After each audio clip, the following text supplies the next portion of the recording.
Intervals are your friend. Imagine if you could see atoms everywhere around you and you had the ability to control them, or at least influence them. Of course, they make up everything around us. Think of all the power you would have. Well, intervals are basically the equivalent of atoms in music. All music is made of intervals, melodies, chords, improvisations, everything. Learning to hear and use intervals will open up a whole other world for you in music. I'm going to teach you how they work and show you how you can actually start using them in your practice. So, what are intervals? Intervals are the distance between any two notes. Scales and chords are all made of intervals. The distance between the note and their order is what makes up the type of scale or the type of chord. The smallest distance is what we call a half step. It's also known as a semitone. We're going to use the term half step or whole step to talk about the distance between notes or intervals. A half step is the smallest interval, and as you probably guessed, a whole step is just two half steps. Take a look at the keyboard here. The distance between the A note and the B note is one whole step. You'll see there's a black key between A and B. The distance between A and that black key, we'll call it A sharp, is the half step. And again, the distance from that A sharp to the next note, B, is another half step. Take a look at the C note. The distance from C to D is a whole step. There's a black key in the middle, we'll call it C sharp. The distance from C to that C sharp is a half step, and of course, from C sharp to D is another half step. This is the same all across the notes, except between B and C and E and F. You probably remember the rule of B and C and E and F. There's no black key between those two, so there's no half step. B to C is actually a half step. E to F is another half step. Let's apply it to the guitar. I'm playing an open A string. If I press the first fret, that's one half step. If I press the second fret from open A to the second fret, that's going up one whole step.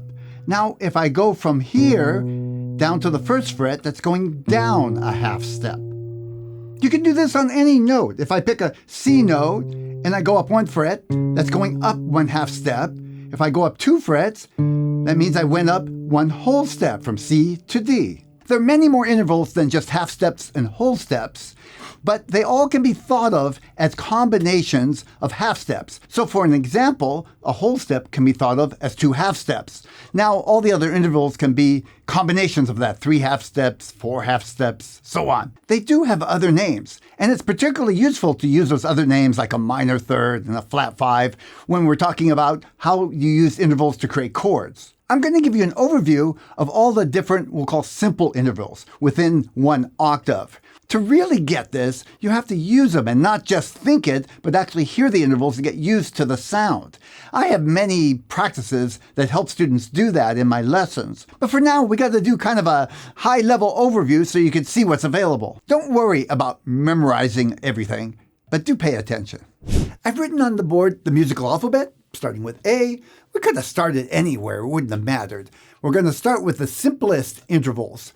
Going from one letter to the next to it is going to be a second. So from A to B is a second. Going from A to C is a third interval. From A to D is a fourth. A to E is a fifth. A to F is a sixth interval. A to G is a seventh. And then A to A is one octave. Same letter name, one octave higher. Either an octave up or an octave down.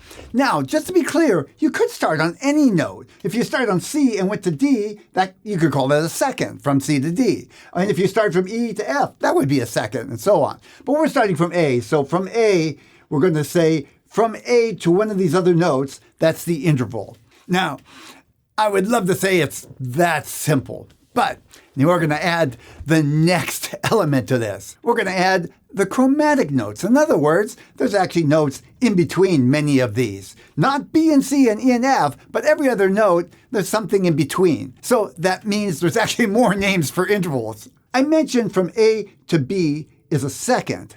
But now there's two types of seconds. A to A sharp, which is a half step, right, is actually a minor second. And A sharp to B is a major second. A major second is 2 half steps. A minor second is 1 half step. Yeah, you thought this was going to be simple. Trust me, you don't have to memorize all this right now. It works best just coming back at it over and over in different ways. And we'll talk more about that later. Let's go on. A to C is a third, but we're actually going to call it a minor third. A to C sharp is a major third. A to C is actually 3 half steps. A to C sharp is 4 half steps. 4 half steps is a major third. 3 half steps is a minor third. Next comes A to D. That's a fourth. There's no minor and major fourth. We actually call it a perfect fourth. Don't ask me why. There's different opinions on that, but I don't need to get into that. A to E is a fifth. Again, no minor and major fifths. We're just going to call that a perfect fifth. But there is something called a flat fifth. When we go A to D sharp, that's a half step lower than the fifth. That's why it's called a flat fifth. A to F, I said it's a sixth, it's actually a minor sixth. And A to F sharp is going to be your major sixth. And finally, A to G is a seventh. A to G sharp is a major seventh. And you notice G sharp is 1 half step away from the octave A. That's actually a useful way to think about it, because sometimes it's easier to remember to just go back a half step. Now let's look at that on the guitar. We'll go to that open A note. We know that going to the first fret is 1 half step. The second fret is a whole step.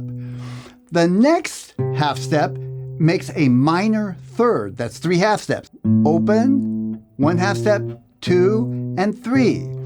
Next, we have the major third, another half step. The next half step on the 5th fret is a perfect 4. So from open to here, perfect 4th. Go up another half step, and we'll call that the flat 5. Open A to the 6th fret makes a flat 5 interval. Next comes the perfect 5th. Open A to 7th fret, perfect 5th. Next comes a minor 6th, another half step. Next half step gives us a 6th. Then comes the minor 7th. You use this one a lot in chords. Open A to here, minor 7th interval. Next comes a major 7th. And then finally, one more half step, and we're at the octave. A, 1 octave higher, A. It's really helpful to do what I just did and listen to the sound. Do it a little at a time. It's not a technique exercise, it's an ear training exercise. To keep it interesting, call out the names of the intervals and go up and down. When you start feeling confident, go ahead and start mixing it up. If you haven't watched it yet, watch my video on how triads are constructed. Or even if you've watched it, it'd be a good idea to go review it because it'll make more sense now. Knowing these additional intervals that we've just talked about will lay the foundation for me to talk more about more elaborate chords, or what we call extended chords, like C7, G major 7, D minor 7, flat 5. Wherever you're watching this, scroll down, leave me a comment, and I look forward to seeing you again soon, hopefully, in the next video.